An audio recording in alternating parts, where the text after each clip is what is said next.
Okay, so what we're going to be looking at today is the notion of balance in life.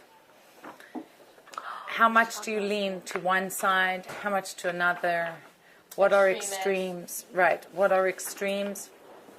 And what constitutes balance? So what we're going to start with, if you have a look at your first exercise, there's a list of different words over there. And what you're going to do is rate which one of those qualities are most essential to achieving success in life. Well, okay? What's our success? Like to achieving your goals, whatever goals they are. You'll see these could apply to external or internal goals. So you have ambition. I did it in alphabetical order.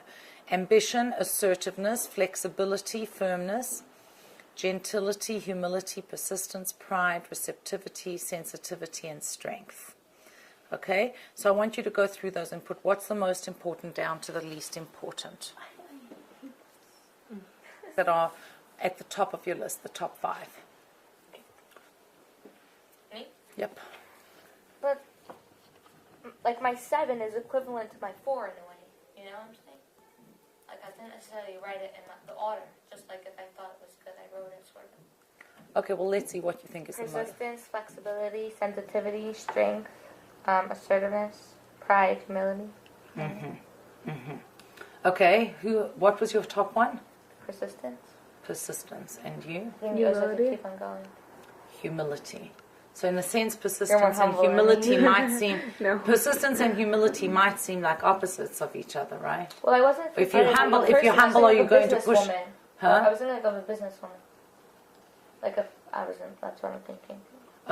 Okay, it's not only success. It's not only success in one's career. That's why I was writing it as. I wasn't writing it as flexibility is like flexibility is able to. No, flexibility is not changing. Flexibility is able to see the other different things side, and able to not move. Stuck in your way. And it's not only not stuck. You're not being a pushover. You're just being flexible. I think flexibility could be used as a definition word for a lot of lessons we use. Like, look, at some level, when you speak about. You had flexibility and then persistence, you had persistence and then flexibility, like close to the... You first have to have your goal. You can't just like lean to what everyone wants. You see, you said something that was very interesting about these words. But you first have to be able to come with the outlook that I'm not the only one. Like you have to be humble at the same time have pride for what you're doing. If we'll have noodles in your range, you can have a lot of thoughts at once. Okay, girls, what I want to point out in terms of the exercise is that it's...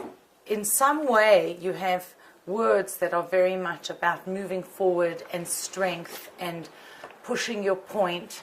And on the other hand, there are words that are very much about being soft and flexible and inward.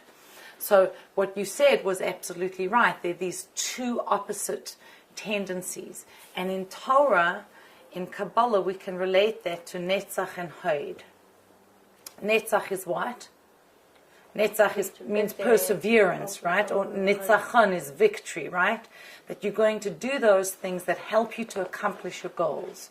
When we speak about Hod, what does that mean? We translate it as an attribute of humility. It means glory, that in the face of something so wondrous and beautiful, I am humbled. And at some level, those two are opposites of each other. But one without the other is not correct. You can't say, well, you need netzach in order to succeed in life. You need to persevere and persist and be strong and be assertive. Well, I wanted to have a look. Very often, what comes up at the top of the list are those things that are about perseverance, about netzach. You know, if you want to be successful, then you have to know how to assert yourself and how to push your point, etc. First, you need flexibility. So you're saying the first thing is that you have to be flexible. I tried to agree with that. What? So in general, what we're looking at is how do we achieve a balance between these two opposite kinds of things, between a tendency to move out with strength and to move inward with humility. If you remember in the first lesson that we did, we spoke about Yaakov lying for the sake of truth, and Esav asking Torah questions, halachic shailas, for what? The sake of his own ego. And we saw there that an entity or an attribute can be used for something that is good or positive. The fact that you say love doesn't mean that it's automatically going to be a positive thing. And the fact that you say strength or discipline doesn't mean that it's a negative thing. Right. Sometimes you have to hold back from a person in order to give them something that is truly in their best interest. Right. What is motivating you? What is driving you to be doing the things that that you do? So what we're going to look at today is 2 examples of perseverance and humility. One of each will be unholy, and one of each will be holy. And I want you to come up with a definition. What does it mean to persevere, to keep on going forward against all odds in a way that is holy? Yeah. What are the requirements? And so too, what does holy humility look like? So the first text that we're going to look at is about the building of Migdal Bavel, building the Tower of Babel. Oh, you can read that afterwards. It's really cute. You want to read it? Okay, so this is Calvin and Hobbes, and Calvin's the little boy and Hobbes is the tiger, right? I think he's a tiger. So you 2 read it. Mushki, you be Calvin. Who's 2, Dava? Dova, yeah. Go. You're going to juggle eggs. It's a metaphor for life, Hobbs. Each egg represents one of life's concerns, and the goal is to give each of the appropriate No, amount. that's me. Oh. Each egg represents one of life's concerns, and the goal is to give each the appropriate amount of individual attention, while simultaneously watching and guiding all the others. Life is about balance and staying quick and alert as everything threatens to spin out of control. And then all his eggs break. And sometimes they make a big mess of things. But the important thing is persistence. Okay, so we're looking for this balance, the subtle balance between juggling, juggling all of these different attributes that we have. Idea. Like you think, once you get the truth, it's going to work out. Like we think we have the right idea, but it gets still Right, collapse. it doesn't. If you understand the theory, then you're starting. It doesn't necessarily work out just because you have an idea and because that idea is right, because life is much more subtle. Life requires that we understand that anything can be positive or negative. I know someone who was once attacked and very afraid to go out walking on the street, and I said to her, before the Holy Baal Shem Tov's father passed away, he called his son in and he said to him, Yisrael, you will be afraid in your life. The main thing is you must fear only. He didn't say you will be afraid in your life. He said to him, the ikar, the main thing in life is to be afraid of Hashem. Let that be your guiding light. Now, a person could be afraid of walking on the street, God forbid getting knocked by a car, or someone could attack you, etc. And I said to this person, you have to realize you can be afraid of Hashem, in which case you will never need to be afraid of anyone else. Or you could be afraid of everything else and reject fear of Hashem. But if you reject once you are afraid of Hashem, you don't have to worry about anything else in life. You're not going to be fearful of it. You may be aware that there are challenges involved, but you're not going to feel a profound fear. And yet, if you reject that fear, then you will be full of other fears, neurosis and paranoia and all those things that drive us. So what we're going to look at today is, yes, every one of us is going to feel love and anger and perseverance and fear, etc. We're going to have the whole spectrum of human emotions, but whether it will be good or bad depends on how we use it. So we are going to look at one of the earliest recordings of human ambition in the Torah, which is the building of Migdal Bavel, the Tower of Bavel. Whom are we up to? The whole earth spoke one language and conforming words against God. They migrated from the east. Each said to the other, prepare yourselves. Let us mold bricks and fire them. Prepare yourselves. Let us build ourselves a city with a tower whose top is in the skies. Let us make ourselves a name, so we do not become scattered upon the face of the entire earth. God said, they are one people, they have all one language, and this is what they have begun to do. Shouldn't they be stopped from everything they have planned to do? Prepare yourselves. Let us descend and confuse their language so that they will not understand each other's language. God dispersed them from there upon the face of the entire earth, and they stopped building the city.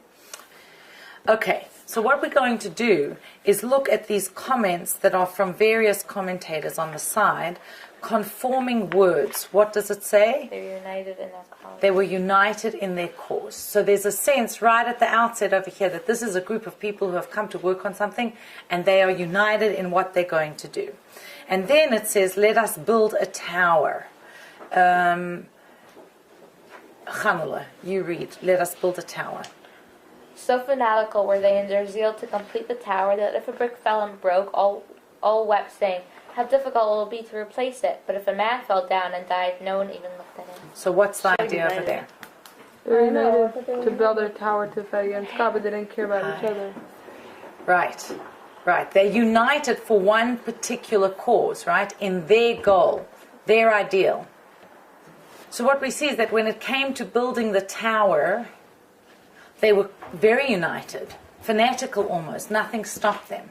And they were so fanatical that they wailed if a brick fell down. And yet if a person fell down and died, nothing. Why? They didn't care about the humans, they cared about their goal. They didn't care about each other. There was too much ambition, no sensitivity. Right. A lot of ambition and very little sensitivity. And then Hashem said they are one people. Razi. They are one people. God said, despite the fact that they have all the advantages of being one people and having one common language, this is what they are about to do. And he says it with an exclamation mark, so to speak, right? What is Hashem saying? He looks surprised, kind of. Unbelievable. Yeah, why is there surprise over here? Because there's one people, they're all united, and they're going to do something bad. Right. If you have the power of unity, of achdus, how is it that you're going to come out and do something that is so destructive? They will not understand. Chana Mushka, do you want to read over there? They will not understand. One asks for a brick and the other brings mortar. The first attacks him and smashes his skull. What are we seeing over here that happens with that unity? Lack of communication. Lack of communication, and the whole goal... It wasn't a real unity, because everything that they had, right, they were united in their cause, but it was in their cause, not in their love for Hashem, not in their love for each other, which was to build the Migdal, the tower of Bavel. So that kept them going, but as soon as there were problems that happened over there, they couldn't overcome their various differences. And let's look at the last one. Dabba, Hashem dispersed them. God dispersed them, despite the fact that they raised their hands against God. They were not killed as a generation of the flood. This is because they conducted themselves with love and friendship. They did. So does that seem like a contradiction? Yeah. You know, that no one even looked at him. Someone fell down, no one even looked at him. You give him the wrong thing and he smashes your skull. And here it says they conducted themselves with love and friendship. So my question to you is, were the builders united or not? No. They were For their cause, yeah. Dabba. No, I mean, for their cause, but they weren't united as friends. Maybe in the beginning they were, but it was conditional, not unconditional, so to say. Yes, I think that there was a sense of love and friendship, but it's that superficial kind of love that happens because we're all on the same page. And as soon as someone comes to a different page, like things start unraveling. So, having stated that, do you think that their motives in building the tower were pure or not? No. Well, their motive wasn't good, but their motive for being united, it wasn't, because they wanted to go against Hashem. Right. I mean, what is actually driving them to build the tower? The feeling of rebellion. How it is that? That they want to rebel against Hashem. Is it for Hashem or is it for themselves? Clearly for themselves, right? So this notion that they're going against the truth of the universe is something that counts against them. It's not pure motives. Now, if you look in this passage, the words "prepare yourselves" are repeated 3 times. Why do you think? It's for 3 different things. Well, let's have a look. Yes, but what is the influence of "prepare yourselves"? So each one said to the other, prepare yourselves, let us mold brick and fire them. Prepare yourselves, let us build ourselves a city. And then what happens at the end? Hashem tells the Malachim to prepare yourselves. Hashem says to the Malachim, to the angels, prepare yourselves, okay? So let's have a look at a little bit more in terms of the commentaries over here that will help us understand, and maybe we'll be able to look at the notion of why Hashem uses the word prepare yourselves with using the same expression that the builders have used. So on the first words, conforming words, Rashi says they were united in their cause. Let's have a look at what the Kli Yakar has to say. Razi. Conforming words. Originally they were all unified.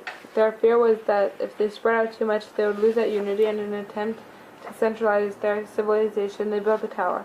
However, they also wanted to make a name for themselves. In looking out for their own reputation, they tried to outdo each other and became so self-involved that they created the opposite effect of their original intention, discord and controversy. So basically you girls came up with what the Kli Yakar is saying, right? That whatever was there originally fell apart and it became something that was very negative. Now, let's have a look at this. They migrated from the east. And Rashi tells us to find a home big enough for all of them. What would be your immediate assumption? Like to live all together. Everyone's happy. Everyone wants to live together. A nice family. Yeah, but they had been living in a different area. Yeah, the people who were living there would stay, and then they people had no room would migrated. leave. They migrated. No, because there's the same amount of people. They didn't make more people. Why did you move? Because they want to move away from each It other. wasn't everyone. Right. It was less people. Right. So But if they needed wanted to move, they they wanted to needed more find a space. place that was more spacious for them, right? But that all of them could live together instead of that group that moved. They want to be together like a family that says, okay. I was just with a friend in the city the other day, and she said to me, I said, how did you land up in Australia? She lives in Australia now. So she said that the family all wanted to be in one place. So they all said, okay, we'll go to Australia. All of the siblings that were in different places in the world. And who landed up in Australia? She did, and no one else went in the end. And there she is, like at the other end of the world. But this is what the Frierdiker Rebbe tells us in Hayom Yom, that tzaddikim, the righteous people, know where they have to go to do their work in this world. And the rest of us don't know where our work is. And so God has to lead us there by various forms of divine providence, of Hashgacha Pratis. She had to be in Australia. Wow. And how did Hashem make it happen in that way? But clearly we see that people could want to live together. It seems like it's something that is loving and unifying. Continue, Chanamushka. Big enough for all of them. The people of that generation understood that God's blessing flows into a place of peace and harmony. They figured that by keeping together, they would be able to bring down sufficient divine blessing for physical prosperity without having to work too hard as individuals. But they didn't believe in Hashem. I mean, they wanted to bring him down. Or they want his blessing. They wanted to they were at war. But they didn't believe in him. They thought it was evil or something. Why did they want to bring Hashem down? No, because they wanted to. They thought that they could get the good out of Hashem and limit the bad. Oh, like Because one of their reasonings was, look, every X amount of years from creation to the flood, God opens up the heavens and blocks up the heavens, and they saw it not as punishment for people's behavior, but as a natural cause. Someone will say, oh well, it's just this or it's just this. That's how the world functions. It's a function of nature, instead of taking it as a lesson, right? That the flood happened as a punishment for people living in an improper way. So they said, let's build a tower that goes all the way to the heavens, and we'll govern the heavens, and we won't let that rain come down. We'll prevent a flood from coming. They didn't know science. So they were not that they didn't know science. They didn't know Torah. They didn't know the truth that floods don't just happen randomly, that if God brought the flood, it's to bring They people. didn't know that Hashem promised that He would bring They them. thought science too much. They thought it was natural. They didn't see it in that sense. They looked at it exclusively as a natural phenomenon, so that they wouldn't be accountable. So that they wouldn't be accountable Basically, they for were their lazy. deeds. or afraid of Well, being not wrong. lazy, but they don't want to face the truth Well, they of could their be own lazy behavior. because they try to make a. You see two different, very different, sides. At one point, they were lazy; they wanted to live together so they could get Shem's thing. On the other hand, they had a lot of ambition to make up the whole big tower. Were they descendants of Noah? Yes, even their unity. What we see over here, the Torah, in Torah Chaim. One second, Rosie. What we see from the Torah Chaim is that even their unity was based on selfish motives, which is what? You see, the Kli Yakar is saying they started off unified and then they became ununified and fighting with each other. Whereas the Mittler Rebbe is saying even the original unity was not a holy unity. You follow? Yeah. Even that original unity was really just about, like you said, being lazy. Let's get it. Yeah. Why is it called? That's the name of the Sefer. All right? So, now looking at these, why do you think that Hashem says, prepare yourself in the way that he does? He's bringing back what they did to him. Right. You came with this kind of chutzpah, this brazen attitude that I can do whatever. Prepare yourselves, we're going to build, prepare yourselves, it will be the tallest tower. Right, Hashem says, oh, you said all of that, let's see what you can do. Yeah. You come to me with that attitude, now you prepare yourselves and see. I can give you something that is as brazen, as tough as. Obviously it's coming from Hashem. This is something that is of a different caliber entirely. Now you really prepare yourselves and see what I'm going to be bringing you. So, what we see in this example from Migdal Bavel is netzach, perseverance, that is unholy. Now let's look at an example of Haid as it is holy.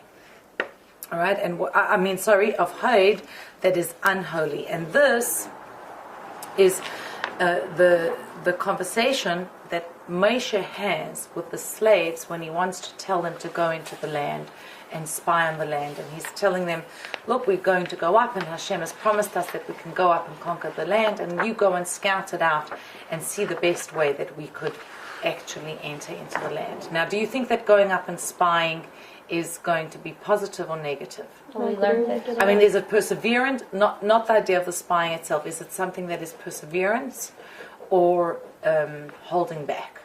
Holding back because you don't want to go. You want to first check it out. Like, you don't want to jump into Would it take courage to go or not? Yeah. Right. It's, you have to go undercover into another person's place. And then someone says, no, we can't go. Why would they be But the saying we act of can't sending go? spies is being afraid. Why? Because you're afraid to go into the land. That's what I promised you. That's good, but you're still scared. Okay, that is a more subtle level, but at the most basic level, Being a spy. to is be tough. a spy requires courage, right? Okay, so let's So how is read. Haid started? We're going to read. We're going to look at whether this is Netzach or Haid now with the spies. What's Dobra. Haid is humility, holding back. Why else could be bad, though? Let's have a look. God spoke to Moses, saying, "Send men for yourselves to scout the land of Canaan, which I am giving to the Jewish people." They went up and scouted the land. After 40 days they returned. They brought back the report to Moshe and Aaron and the entire congregation and showed them the fruit of the land which they had brought back with them. They said, Okay, 1 second. So on the word send men for yourselves, right? Shlach lecho, meraglim. Rashi tells us that actually what Chana is saying, that Hashem had promised them that everything was going to be good. You go up and it'll be okay, and you can go in. And they came to Moshe and said, can we please first send spies? And what did Moshe say? Rashi says, if you want, you can send, but send them for yourselves, just to make yourselves feel more comfortable. In truth, Hashem has already promised you that you can go up and conquer the land. Continue. They said, "We came to the land to which you sent us, and the sea flows with milk and honey, and this is its fruit. But the nation that dwells on the land is powerful. The cities are strongly fortified." Caleb silenced the people and said, "We can surely go up and conquer it. We can certainly do it." But the men Okay, who... so stop for a minute over here. Caleb is expressing what? Strength. courage and strength, right? And what does he say? We can surely go up. So is Kalev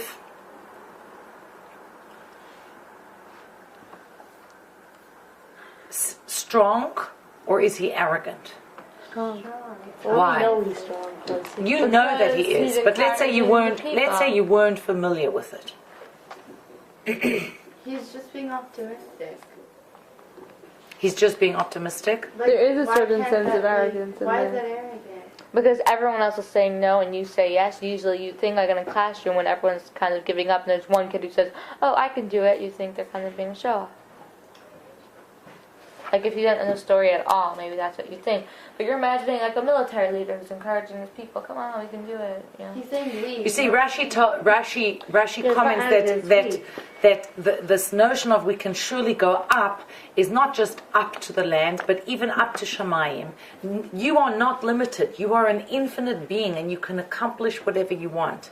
And when Kalev silences the people and he says, look, we can certainly do it, there's a sense that he is relying on what? Moshe. On the promise, right? The promise that was given by Hashem to Moshe. Continue. But the men who had gone up with him said, we cannot go up against a nation, for they are more powerful than we. The land devours its inhabitants. All the people that we saw in it were huge.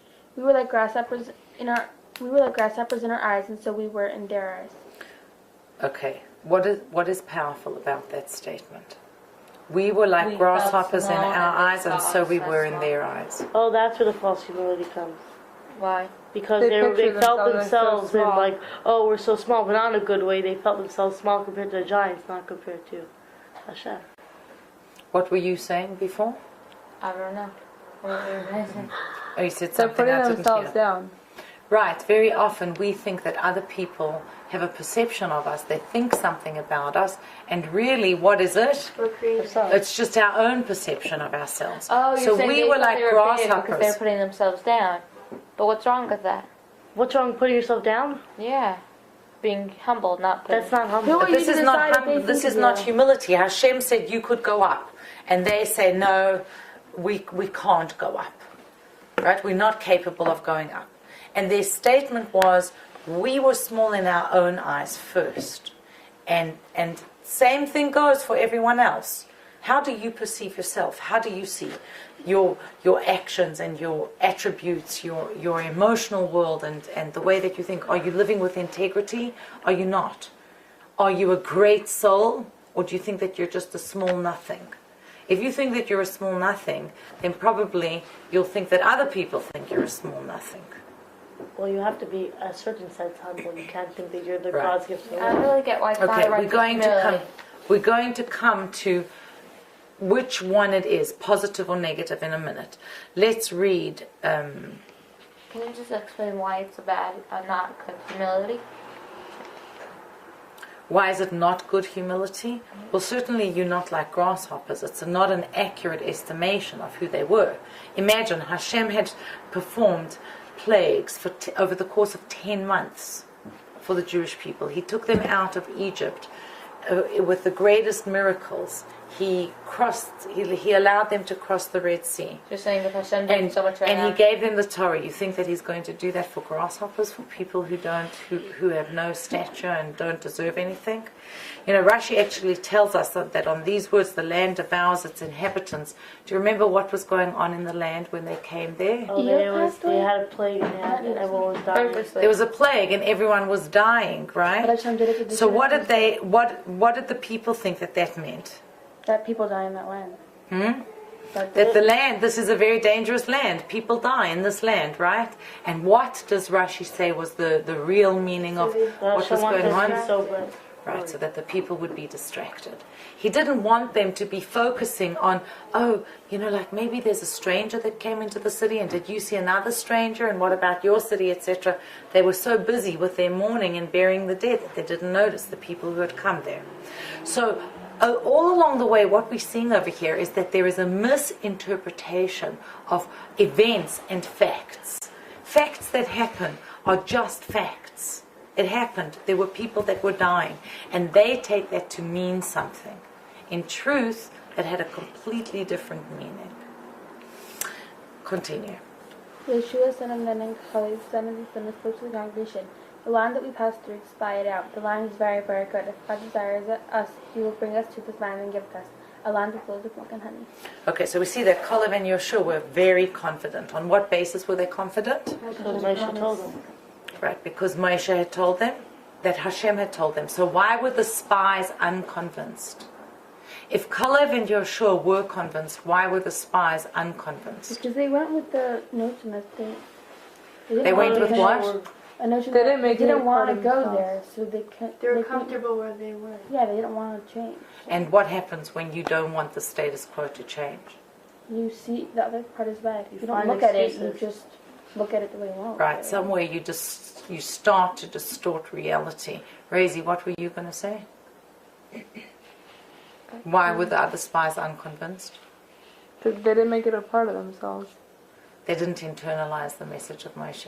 You know, yesterday I saw an interesting story of the Rebbe Maharash, that he once heard his two sons arguing, the Razah and the Rashav, over a certain part of the Talmud that speaks about someone making an argument for himself, a weaker argument that would actually, through making a weaker argument, he wins a court case.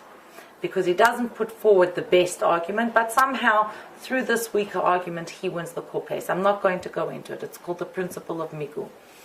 But the Rebbe Maharash came, he overheard them talking, and he said to them, do you know that even a simple person, when he has to develop reasoning to his own defense or benefit, becomes very clever? Something along those lines. You know, when you have to figure out, you have to explain a situation and you have a desire that comes before that situation, so then your reasoning and your logic is going to change based upon what you want the outcome, right? Based upon what you want the outcome to be. And you could be very, very clever. So the spies could come up with this proof, and with this one it devours, the land devours the inhabitants, and they are much more powerful than we are, and we were like grasshoppers and they also saw us like grasshoppers. All these different reasons that could explain why you don't go up to the land. But at some level, it's just all of that reasoning is to cover up an inner body of feeling that doesn't have to do with Hashem's will. That feeling is, I am comfortable where I am and I don't want to leave the status quo. I don't have the courage to break out of these limitations, and therefore I change my whole description of the world around me. And obviously the spies' perception of themselves changed their own perception of themselves, not only their desires, but the way they thought they were, whom they thought they were, changed the way they interacted with the world.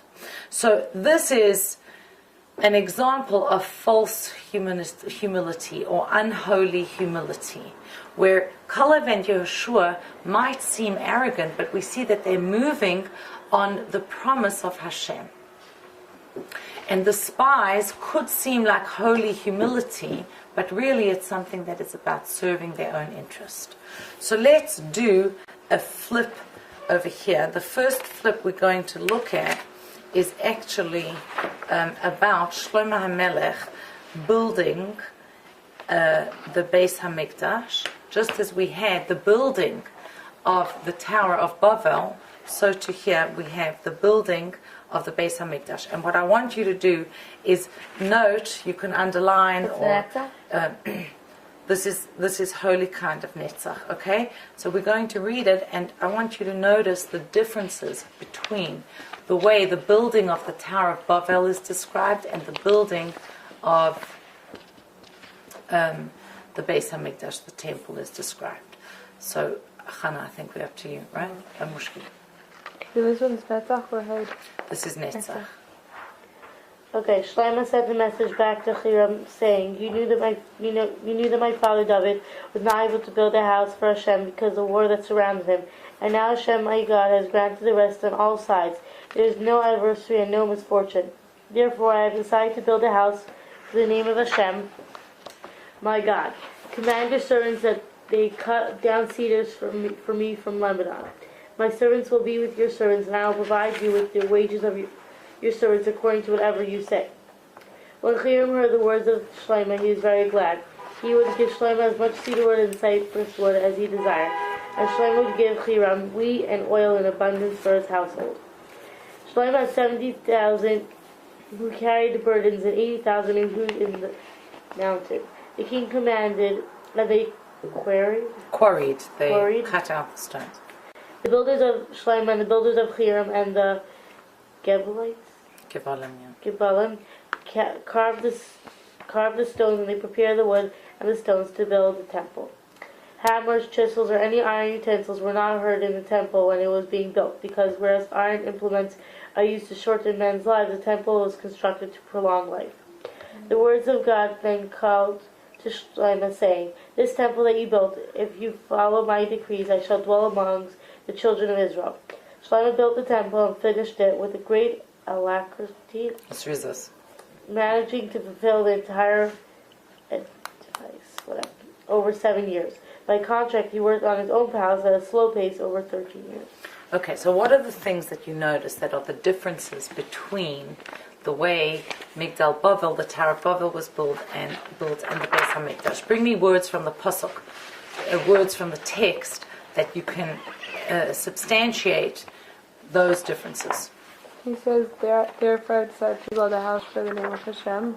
No God, he's building it for the whole purpose is for Hashem, not for himself. Right. The first thing, I think, even before that, is that, you know what, David HaMelech, my father David wanted to build this house, but there was so much war. Now that there's peace, I can build it. What does that give a sense of? That the temple had to be built from a place where there was peace. And how do we see it? Just as Razi points out, that this is, I am building a house for the name of Hashem. Not, let us build ourselves. Have a look back at the, let us mold bricks, prepare yourselves, let us build a city, let us make ourselves a name. We'll make a name for ourselves. Whereas over here, what is it saying? I'm going to make a name for Hashem, right? A house for Hashem. Anything else? Well, he puts Hashem first. Right? Hashem is there first. His was 13 years and the Beis HaMikdash was 7. The people work together. Okay, let's go through the text in. Let's go through the text in order, because I don't want to miss things out. What's after that I'll build a house for the name of Hashem, my God. He owns that. He's in relationship with Hashem. He says, my servants will be with your servants. What does that contrast with? He's ready to unite with opposite people. That there is a unity with other people, and how does it contrast with what we saw by the Tower of Babel? If the people disagreed with them, they would fight them. Right. You even give me the wrong thing, and someone smashes the other person's skull. Here they're ready to compromise because they're everything's for God. Right, my servants and your servants. We are going to collaborate. Right. It is not about you. It's not about the fact that you want a beautiful house. It's about the fact that Hashem needs a place where His essence can be manifest. And even when Hiram says, it gets involved, it says that he would give Shlomo as much wood as he needed, because there was a lot of wood over there where he lived, and then they would float it down on the water, right? And he gave him wood, cypress wood and cedar wood, and what did Shlomo give him in return? Wheat and oil. Wheat and oil, and he gave him a lot of it. So you see there is this very open exchange from one person to the other, from one king to the other, and obviously between the people. Now, lest we think that it was very few people, what does the next paragraph tell us? 70,000. Right, many, 70,000 who were just carrying, right, and 80,000 who were taking out the stone from the mountain. So it's an enormous amount of people. What sense do you have when you're reading the verses? So many people were involved in it. It was such a good cause. So many people, such a good cause, one cause. They are all united with each other. That's a lot of people.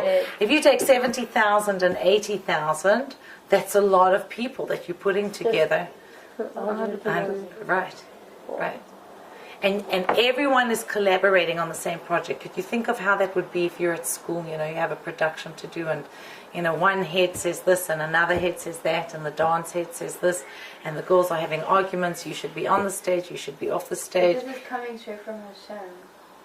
No, it's not straight from Shimona. Well, Right. he's doing it for God. Right, but I'm saying that there's still It's people probably who are through ahead. the- I'll tell you what comes straight from Hashem, that you have to love your fellow as yourself. Right. So you can't say that a project that you work on is divorced. Firstly, you wouldn't be doing the project if it wasn't connected with something good that is part of Hashem's plan for creation. Otherwise, it's more of a But Hashem Migdal told Bavel them kind of exactly plan. what to do. But here they have Shlomo, they have a leader. Shlomo's the leader, and Bevel, they just like it says each said to the other. They're just like making. Yeah, it, like, that's very interesting. A beautiful point, right? And I think, Double, what you say is also relevant, that Hashem gave them specific instructions. So maybe for us in our time it is more challenging because there isn't one leader and there aren't specific instructions. But if we're honest with ourselves, we'll have to say the instructions are in the Torah and in the Shulchan Aruch, in the laws that the Rabbanim have derived from Har Sinai, from Mount Sinai. So there is one authority that comes down to us. Ultimately, it's Hashem's authority. And then what happens? So coming back to our text, after all of this, the collaboration, the unity, the peacefulness, Hashem says, if you're going to go in my ways, if you'll keep the mitzvahs, then I will dwell among the children of Israel, the Bnei Yisrael. And the last point that we see over here in this section is that Shlomo took how many years to finish the temple? 7. And his own home? 13. Right. Now, if you don't have the commentators, it could look like, he spent 7 for God, and then he like almost doubled that for himself. He's really caring about himself. But when you understand what the Mefarshim say, you look at it in completely the other way. He cared so much about Hashem that he didn't let anything get in the way. He basically built a much larger home with all of those underground tunnels and everything in the Temple Mount in 7 years. And just to build his own palace, it was almost double the time. So clearly we see over here that there was this notion of Netzach. It took great perseverance for him to do it. It's a project of 7 years. It's not happening overnight. And he kept on going, but it was characterized by love and unity, primarily because it wasn't about him, it was about Hashem. And that's very similar to what we said in the first lesson, that with Yaakov, even though it was trickery, it wasn't evil, because it was for a higher truth. And with Esav, even though it was a halachic question, it was something legal that had to do with Torah, it wasn't holy because it was about serving his ego. So to what ends are you using something? Now we're coming to our second flip, which is dealing with Hod. Hod, we said, is humility, and our example was of the spies that were saying, no, I can't, I don't want to, we're not good enough, we were like grasshoppers in our eyes and in their eyes, and the land abours the inhabitants, giving all of the reasons why they can't. Now we're going to look at Moshe telling Hashem that he can't do something. What did he tell him? I can't go to the nation because my mouth is bad or something. I can't take the Jewish people out of Egypt, right? Hashem says, I'm going to redeem them, and he's standing at that bush, and he says, I'm sorry, I cannot take them out. So let's have a look, and we will try. That's like such And- like chutzpah kind of almost. He's like, God's telling him go do it, and then he's saying Can't no. tell Moshe chutzpah. Not He's Right. the epitome of greatness. no, not saying that he was chutzpah. Yes, I'm but saying, Ray's is saying something that is very important, If God because tells if you you to do read the something- text, it looks like he was extremely... So God just Well, told only him a to very do something. humble person. Everything else that Hashem told him to do, he ran and did it right away. But like this one thing, And he keeps on He says, "Oh, challenging. He forget it, says, no, what I should I can't." say to them if they do Because he this? But he really keeps on thinks sticking he's up not for Bnei worthy. Israel. He really thinks he's not worthy enough to do it. So let's That's try why and have He didn't think he was and not then Israel great. won't accept it. Won't believe him. He didn't think he was not great. He just thought that if someone else would be in my position, they would do much better than I did.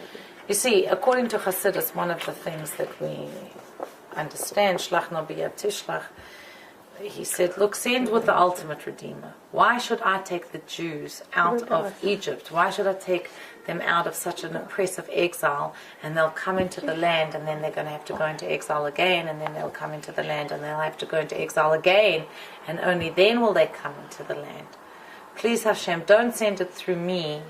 We will not be the ultimate Redeemer. Why should they be on this roller coaster, up and down, or the wheel, where they're up and then down, where they are redeemed and then sent into exile? So it was out of his great love for the Jewish people that he was saying, let it not be me. Let this be Mashiach. Let it be the final redemption. Let's look at it more at the level of What was he asking? That there Pshat. shouldn't be Mashiach in Catholicism? essence is him. Or that it He was- shouldn't be him? He was asking that there shouldn't be those other exiles. Oh. Right? He says, send the one to Egypt that you're going to send with the coming of Mashiach. I didn't think Let that's him. that be the person who takes them out, because then they will never have to go into exile. But that's again. him. Moshe Girl, Rishon Girl, Achron. Yes, but still we see that in terms of that physical lifetime that Moshe Rabbeinu had over here in this world, he wasn't the one that took the Jewish people out of Egypt. He I mean, did. he wasn't the one who took them out of exile in terms of Mashiach is here. This is the end of all exiles. Right, but in truth, his neshama had the is the one that's passed on to Mashiach. Can I? But It is a Bnei spark of that soul. Israel had to go through all those gullies in order to get the ultimate Geula. Right, ultimately Moshe accepts. Otherwise, they wouldn't be able to. He started the Accept process, it. and it's going to Ultimately him. Moshe accepts that because he went and he took them and he understood that this is for the greater good of the Yidden. Kadoshki. Kind of, I connected in my brain, but it's not. Do Gilgal have to stay in the same Shiva? Not as far as I know. Without women?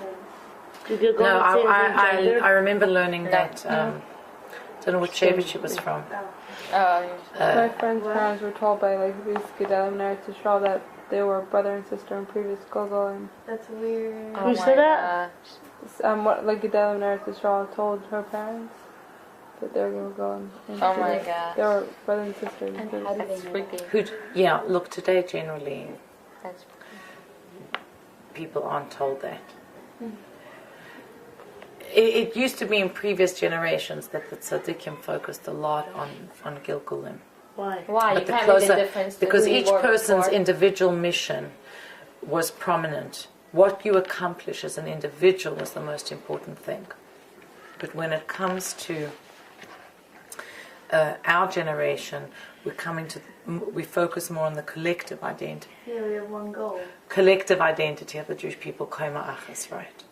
So in terms of the Koma Achas, the fact that we are all connected one to the other, your own individual journey and particular incarnation is not so significant. What's much more significant is the fact that we as a collective whole have to bring Mashiach.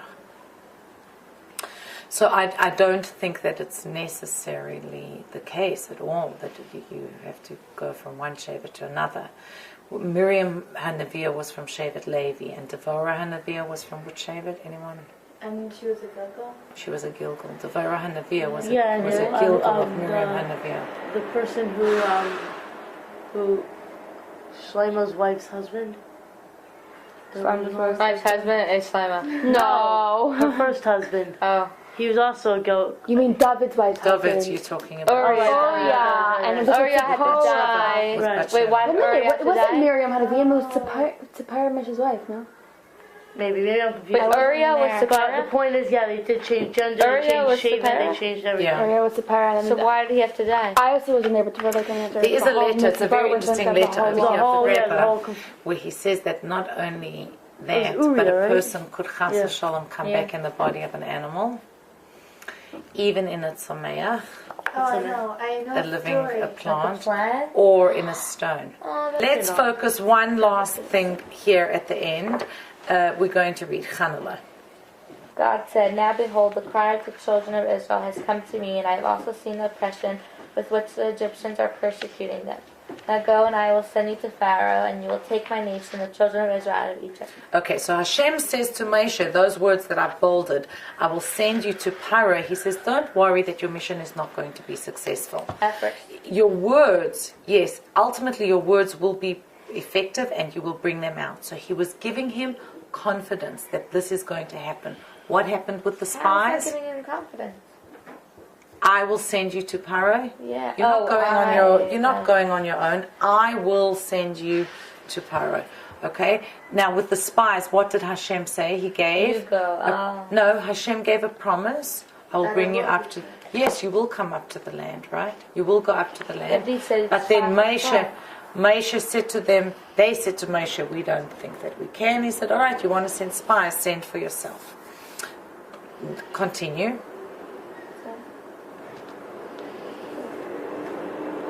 Moshe said to Hashem, who am I that I should go to Pharaoh, and that I should take the children of Israel out of Egypt? He said, for I will be with you, and this burning thorn bush is a sign for you that you have been sent by me, and that you will succeed. Okay, so when he says, who am I? Does that sound like the spies? Who are we? No. Yeah, they're Why saying not? we're little grasshoppers. You see, No. Rashi tells us when he says that he's actually saying, listen, what is my importance? How do I have the ability to come and speak to a king? What's my status that I can come and stand in front of a king? And not only that, tell the king what he has to do with his slaves. He lived in the king's place. Very good. That's very interesting. He's speaking to the King of all kings, to Hashem, and he thinks that he can't go and speak to these. Maybe that's how No, I'll humble tell he you why, was. because he has more trust in Hashem, because Hashem doesn't mind who I am, but Pari is more limited, so he'll see that I'm a little separate. Maybe and he'll that talk to me. Hashem sees to the heart of a person, right? Well, he didn't really have a And choice. people Hashem see kind of with just their came and eyes. spoke to him. He didn't go have a meeting with him. Yes, but it means what Farouq is saying is that he was on a level to be communicating. He was on a level to be And communicating. Moshe could decide whenever he wanted to speak to Hashem. Really? Oh, right, that was one of the things that no other Navi had. Yeah. Wasn't that only after Matan Torah? Well, I think it was after he went for 40 years. I think I don't so. know. After They're he went, having a meeting today. after he went up Harabais, where did you see it? 13 considered faith. Yeah, but I think that was after Matan Torah that there was a change. I'm not sure. Basically, in 5 minutes. Yes, everyone has to go to the chasana. So, continue further. Everyone. God said to Moses, guys, I who will be with them in the suffering, am the one who will be with them during future sufferings. Whereupon Moses said to him, Master of the universe, why should I mention other suffering? It is sufficient that they know their present suffering. God said to him, you have spoken well. Go and assemble the elders and convey my promise of redemption to them. They will listen to your voice. Hashem's ignoring what he said. He just said, Look, you have spoken well. I just want to tell you something. Over here, part of Moshe's argument was, the Rebbe explains that he'll say, look, I'm going to tell them that we're going to go, and God is going to take you out of Egypt. And you know what the Jewish people are going to say to me? The Jewish people are going to say, where was he in the first place? If he's taking us out, why did he Well, Hashem promised Avram that it would be like that. what shall I say to them? What is the name of this person? Who is the one that put them into Golus, and who is the one that took them out of Golus? And Hashem basically tells them, I do not change. I didn't do something that was bad and now something that was sweet. Ultimately, everything that I do is for the sake of the Yidden. And he says that Moshe responded and said, they won't believe me. He's having an argument with them. Continue, Chan. Moshe responded and said, they will not believe me. God then showed Moses 2 miraculous signs performed before the people as a means of convincing them of the veracity of his message. Okay, so he shows him the signs. Continue. Moshe said to Hashem, I beg you, my master, I am not a man of words. I am heavy of mouth and heavy of tongue. God said to him, who gave man a mouth? So now go, I will be with your mouth. But he said, please, my master, send the one that you usually send, my older brother Aaron. But what do you mean usually send? It wasn't like a thing yet, you know? He didn't send them yet. Ever sent him? Yeah. It wasn't like they started going yet. because he says, he's saying to him that you will ultimately send. So here when he says, I am not a man of words, he says, look, I don't have that ability to speak and generate that this will be the ultimate goal, the ultimate redemption. So send the one that you normally send, meaning that you will ultimately send. Send Mashiach. Don't send me. Send why Mashiach did to they take hear the my Eden. older brother Aaron? It's in brackets. Yeah, that is. Yeah, maybe we it learn was from taken that from. means Mashiach. Yeah. Tishlach Nabi Tishlach, but literally Because there he was saying, why would it be Aaron? Because remember when they used to go to Paro? Oh no, that was the That's future, right? later. That was going to be later. And then the easy. You're right. I Well, don't know. he had- That There's must have. something cool about Mashiach. The pshat that the way that I learned it is that you're going to send with Mashiach. Rather have the Yidden come out through Mashiach. On the other hand, he said, "Oh, you know what? There is a Rashi that says that he fought, that Moshe fought with Hashem for 7 days because he didn't want to take the place of his older brother. That his verbal articulation was poor." And that he wasn't destined to enter the land, and that God He should. knew that already, even though he hadn't committed the. Oh, and then the end it says But Rashi says there. But Rashi says over there, bypass thousands of years of exile, and at the outset send the final Redeemer Mashiach instead. So I don't know why it says in the text, my older brother Aaron. Maybe the one that you would in the future send. That was, Rashi says that's one of his problems, that he didn't want to have chutzpah and go in front of his older brother. So what probably was the first one that you said? that he didn't want to have chutzpah and go in front of his that he older was brother. arguing with Hashem for 7 days. Yeah. Right, he was arguing with Hashem for 7 days, and he brought these arguments. I don't want to usurp my brother. He's older than I am, and so send him. He's the one that when we come and the makos begin, you're going to be using him as a voice piece. Then he said, I don't have good language. I can't speak properly. He stuttered or had slurs in his speech. So please send. And the Torah is very particular to teach us that Moshe was not this fantastic orator that was winning people over because he behaved, because he could speak in a slick kind of way. And then the last thing he says, listen, bypass all these thousands of years of Golus and send Mashiach. So here again, girls, we see someone saying, I don't want to do something. Like the spies said they don't want to do something. What's the difference between Moshe and the spies? He was doing for the good of Bnei Israel. They were doing it for themselves. They But didn't the really spies want to. also No, thought they were coming doing out with the different good. You could The say that the spies thought that spies. they were doing You it could good. say that the spies were saying, you know what, we can't go in because the people are going to die. That's what they thought. They really thought they were doing Well, it they were for coming the from good. different perspectives. One was coming from the perspective of us only. Like, they forgot the whole Hashem, because Hashem promised them that they're going to go out, that they're going to come into the land. But Moshe was thinking it more, No. not for him. Moshe was not thinking about But the him spies as weren't a person. either. He wanted Bnei Israel to get out of Galus and have a Right, final he's thinking Redeemer. more about the future. Right. He's still going along with God's plan. Moshe's argument with Hashem, all of his reasoning with Hashem is, it's not because of myself that I don't want to go. If you want me to go, I will go, but I see that my going is not going to benefit the Jewish people. I love them so much, I want the best shliach. That's true humility. True humility will be, you know what, maybe I'm not the right person for the job. Maybe I'm not the best person to do this. And I don't mind. What I really care is that the right and true and best thing be done. Even if I am not that person. All right. So girls, what we clearly see is that in life there has to be a balance between Netzach and Hod, between Chesed and Gvura, between any any two Well, opposites. is the balance. Tiferes, yes, is that balance, but it doesn't mean that you don't need chesed and you don't need gevura. You know, the thing that I gave you over here is a picture of someone serving in tennis. Have you ever seen someone do that? Yeah. Right? So you put the person, have a look over here. He starts with his left foot. In Kabbalah, the left foot is associated with what? Hod. Or hod of hod. The left hip is hod, but the Well, it left depends if the person's foot a is right, hod if the of person's a hod. lefty. Yes, but we're taking basically a right-handed person. And the right foot is netzach. Now, if netzach, we need a balance, but many times you will see that even before you can do netzach, you need a little bit of hod.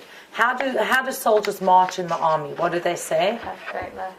Left, left, left, right, left. Oh, really? Right? And in any army, small means small. In Russian, in all armies, How left, they do it? left, right, left. Left. Left is humility. So, How do why they do would that? you begin with your left You're not foot? walking left, left, left, right. You're just saying the words like The that. rhythm is left. Yes, but even when they go That's for army skipping. training, they call it out.